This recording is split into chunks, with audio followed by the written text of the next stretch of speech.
Hello and welcome again to this edition of Capital Dateline. I'm your host, Brad Swanson, coming to you just a few blocks from Florida's capital. It's now quiet, we're post-session, but I am once again joined by Jim Saunders, executive editor of the News Service of Florida, because things are still moving. The governor still has bills, budgets, etc. So we're here and Jim's going to tell us what's happening. Jim, welcome. Thanks. All right, so we jump into post-session, bill signing, budgets, everything's hitting the governor, and he really sits now in the catbird seat on a lot of this stuff. Let's start with the budget. Where did we come out of session, and what do we think the governor's thinking about right now as that budget's sitting with him? Well, last Monday, the legislature went into overtime and passed out the budget. It's pretty controversial, and there's a lot of speculation about what the governor is going to do with the budget. Mm-hmm. He could veto the whole thing. He could veto portions of it. He could let it all stand, but we don't think that's going to happen. Right. He's pretty unhappy that the legislature, and specifically the House, mm-hmm. Refused to go along with his wishes on funding Enterprise Florida and Visit Florida. And so there's a lot of speculation about what he's going to do. And I think there's probably a lot of political calculations on his side as well as the legislature's side about whether he would, take the very unusual step of vetoing the entire budget. So, it hasn't been done since back in Lawton Child's days in the early 90s. So it's a pretty rare occurrence to do that. But he is clearly unhappy with what happened, and he wanted, money for Enterprise Florida so they could provide business incentives to try to draw businesses here. And Richard Corcoran, the House Speaker, flat out said no. And there is no money in the budget for that. He also wanted $100 million for Visit Florida for tourism marketing. He got 25. So, there's a lot of speculation. It's also tangled up in a big education bill that the legislature passed on the last day that has a lot of Corcoran's priorities in it. And it is a budget conforming bill, so it's linked to the budget. So, there's a lot of speculation about whether the governor could take out his wrath on that bill, too. Let's talk about that. So a couple things, right? So the governor is walking the fine line of assessing whose priorities account for which line item. And then the net total is if he vetoes too much of it, then the ball hypothetically goes back into Speaker Corcoran and President Negron's to say, has he taken too much of the stuff off the game board so that we're going to call it back and override? Well, and just by the votes that were taken at the end of session, they could override the veto if all those votes stick. That requires Democrats to go along. So there's calculations on that side, too. Do the Democrats override the governor and try to sort of embarrass him? Or do they sort of thumb their nose at legislative leadership and specifically at Corcoran? So, there's all sorts of calculations I think would go into this. But the governor is always hard to pin down on these issues. He's making a lot of noise right now, but it's a little bit hard to tell what in the end game is going to be his approach. I think it's probably fair to say that he's going to veto a lot of something.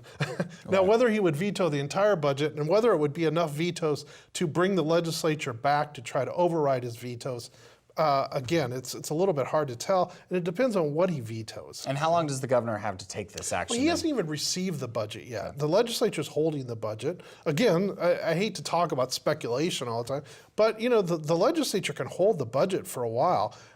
It needs to be signed before July 1st, but the longer they hold it, the more pressure it sort of creates on the governor. So, or it could create on the governor, because if they send it to him in late June and he only has a few days to make a decision, then it sort of ramps up this whole thing. And they need time. Let's say he takes out too much. They would need time to still take that override action before July 1. Right. July 1st is sort of the key date in this whole thing. I do think an issue to watch, though, is this education bill. They rolled it out the last few days before the end of session. Yeah. It's nearly 300 pages and has some shiny stuff, some bad stuff, depending on who you ask. It depends who you ask. It has a couple of Corcoran's major priorities, including his Schools of Hope legislation, which is a program to provide incentives for charter schools to open up and draw students from low-performing traditional public schools. This has been a priority of Corcoran since he took office as Speaker. That's wrapped up in the bill. But this bill has everything from mandatory recess time, which really isn't a budget issue. We could all use a little mandatory recess. I could use a little bit of that, but it really isn't a budget issue. Right. That's all tied into this bill. And so, there's talk about, well, would the governor veto that bill? If he does that, I think it would reopen a lot of budget issues, reopen a whole lot of everything, right. because it is such an important bill to the House Speaker. So, there's all these sort of moving pieces at this point, and we're not really sure what the governor's going to do with it. Right. Well, let's talk about a bill that there was a lot of work that went into it, but it never made it to the governor's desk, and that's the issue of marijuana implementation of the constitutional amendment. So you had the House on one side and the Senate on another. Nothing was promoted to the governor for his signature. So what happens next on marijuana? Well, we've seen indications from leadership in both the Senate and the House that they're supportive of holding a special session to try to pass a bill to carry out the constitutional amendment that passed in November that really broadly legalized medical marijuana in the state. At this point, they have not called a special session. I think part of the thing is they are going to have to reach agreement on a deal before they will call everybody back. Right. This issue, I was surprised they couldn't reach an agreement on it during regular session. There are a lot of lobbyists involved in this issue, and there are clearly some different philosophical issues involved. But 71% of the voters passed a constitutional amendment directing this expansion of medical marijuana, and as part of that, there has to be a way to actual policies to carry it out. So the legislature, as we sit here today, has basically left that to the Florida Department of Health to figure out how to carry it out because the legislature couldn't reach an agreement on how to do it.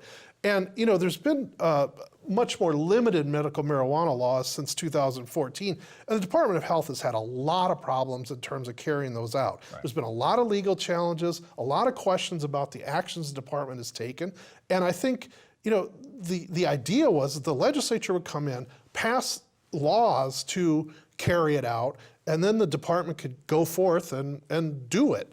But right now, everything is still sort of in limbo.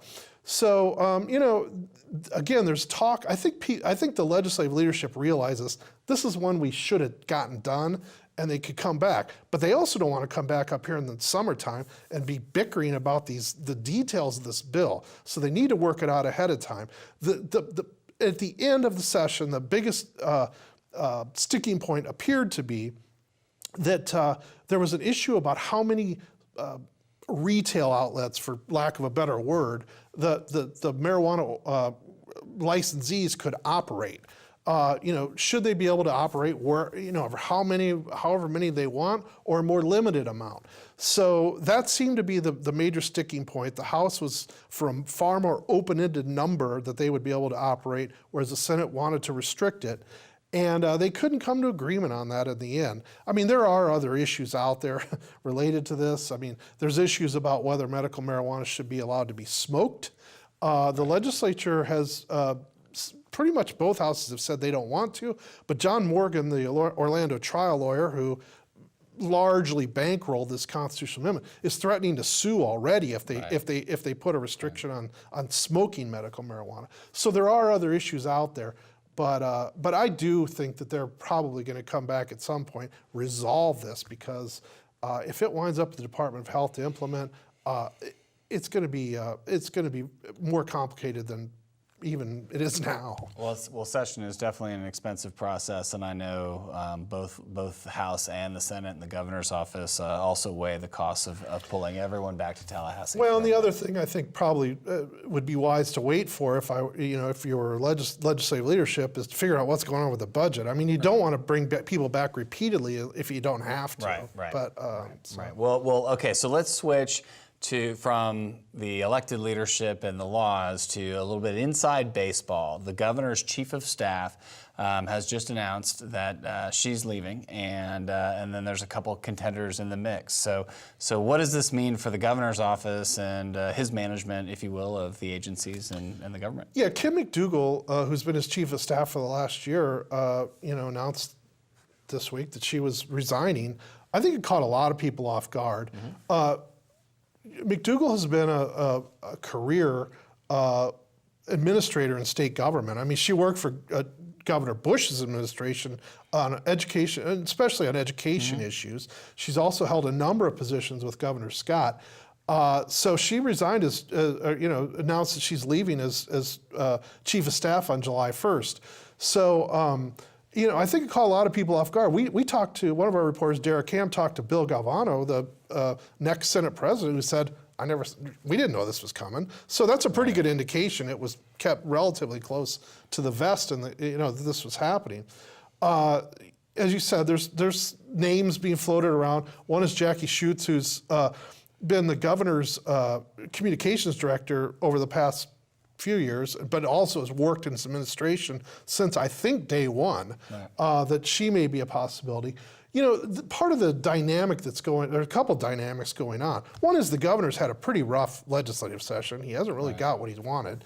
The other dynamic that's going on is everybody thinks that he's gearing up to run for the U.S. Senate next year. So, there's sort of this meld, if you will, between his official duties in the governor's office and running the state with a campaign. So, Kim McDougal is not a politician. She is a career administrator in state government.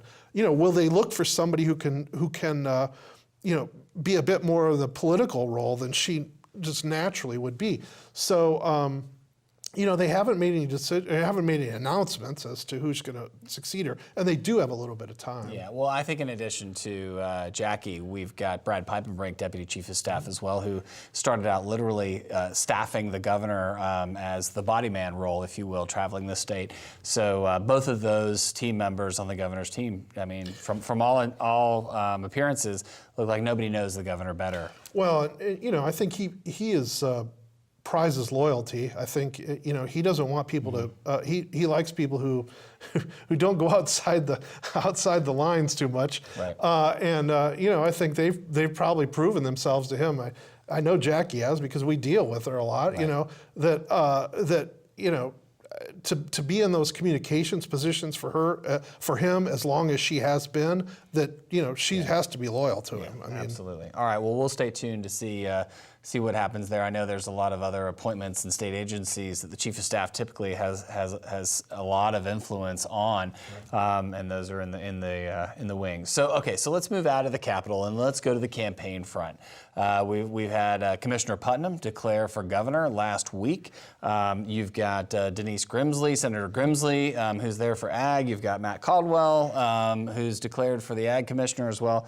Where do these races stand? And I mean, we've got a long road to hoe and a lot of money to raise, right? So. Well, with legislative session over, I think it already has turned to 2018 campaign season, and I think obviously we're going to be seeing more of it. I mean, the most visible example has been Adam Putnam, the agriculture commissioner, who's running for governor. Everybody's known he's going to run for a long time. I mean, it wasn't any surprise. But, he had a big rally in his hometown of Bartow last week. Got a lot of good press out of that, I think, and, sort of a hometown thing, his high school principal and, all that stuff. And then he's embarked on a long bus tour across the state. I mean, he already looks like he's got his campaign ramped up to, pretty much be a perpetual campaign for the next year and a half.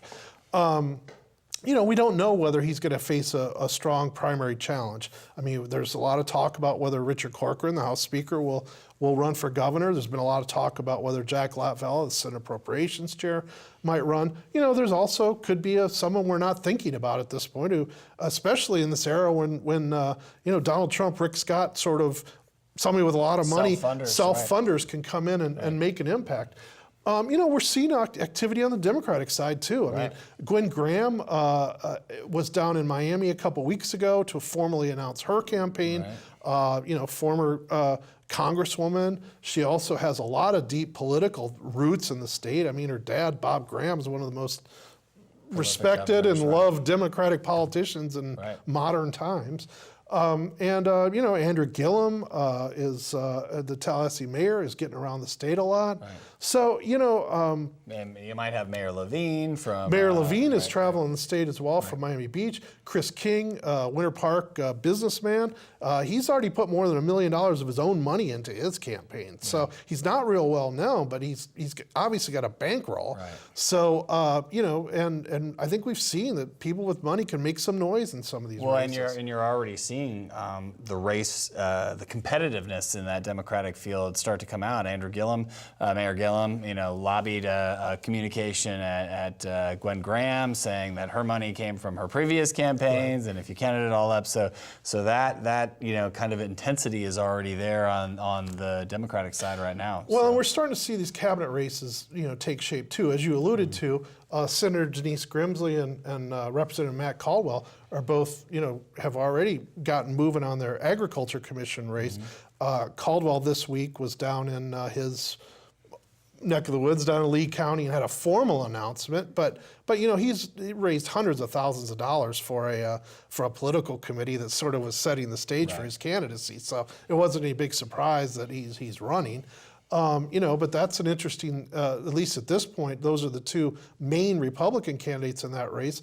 And really the only main, there's no named Democratic candidate at this point. Right. But, we saw Jay Fant, who's a state House member from Jacksonville. The day after, session gets out, he's announced, formally announcing and taking a tour to run for Attorney General. So I think we're going to see more of that, coming up. I think we'll probably see more Attorney General candidates. We also don't know who the CFO candidates are going to be, but I think part of that is people maybe keeping their powder dry because current CFO Jeff Atwater is going to be leaving the position, and we don't know who Governor Scott's going to appoint to replace him. Right. That may have a bearing on who actually decides to run for that seat. All right. So let's look at the Senate race. Senator Artilles resigned during session, and it seems like the lunchbox has been spilled, and you've got Democrats and Republicans scrambling now to jump into that race. I mean, you gotta love Miami-Dade politics, right? Right. There's no shortage of candidates to run for office and intrigue in Miami-Dade. And everything else. So. Yeah, I mean, the governor scheduled a special election for later this summer, primary as well as general. And, the Republican side particularly is interesting because... tried and true senator jumping back in. Well, former Senator Alex Diaz de la Portilla is running, as well as current state rep Jose Felix Diaz, who is chairman of the Commerce Committee in the House, very well liked amongst the House leadership. And so that is going to be Diaz de la Portillas have been a fixture in Miami-Dade politics for decades, and Alex was in the legislature for a couple decades, and his brother was a senator. So I mean, that's an interesting primary race. The Democratic side is also getting full. I mean, Anna Rivas Logan, and it's Representative Baez, right? Representative Daisy Baez, who's a freshman House member. Right. Annette Taddeo, who was Governor Charlie Crist's running mate back in 2014. So we're seeing a lot of people start to get into that race. Meanwhile, down the road, the race to replace Congresswoman Ileana Ross-Layton is starting to take shape as well. So there's just all kinds of, and she's retiring next year. Right. So that one has a little bit more time to play out. But there's all kinds of action. And Florida's resign to run law is going to force people's hands when they decide to put their name in. Right? Yeah, it's I think that's going to be an issue that we're going to have to watch over the next year. Right. Should be interesting. All right. So while we've got the campaign front, we have a little bit of legal action. We had Congresswoman Corrine Brown indicted, and where does that case go from here? Well, I mean, found guilty. She was found guilty on 18 counts last week in federal court. She's indicated she's going to appeal, I think, but this all goes back to a charity that she was involved in. That the allegations are that this charity raised a lot of money that basically went to her personal living expenses and high life as opposed to helping kids, which is what it was supposed to do. Right. But, she was in Congress for 24 years. She did lose last year in a primary amidst this indictment as well as redistricting. But, that's kind of an end of a era, if you will, in Jacksonville politics. I mean, she was a fixture there from the 80s. She was in the legislature before she went to Congress. She was one of the first African-American Congress people from Florida. So there's a lot of history there. But she looks like she's in pretty deep trouble at this point. Yeah. So. All right. Well, we'll back to the legislature for next week, and we look forward to hearing from you as the governor receives the budget potentially, and we'll stay up to date with News Service of Florida Briefs Daily. And thank you for coming on. Thank you. Appreciate it. That's all the time we have for today's Capitol Dateline. And if you will, hit us up on our Twitter page at the FCTA, or connect with us on Facebook at Capitol Dateline Online.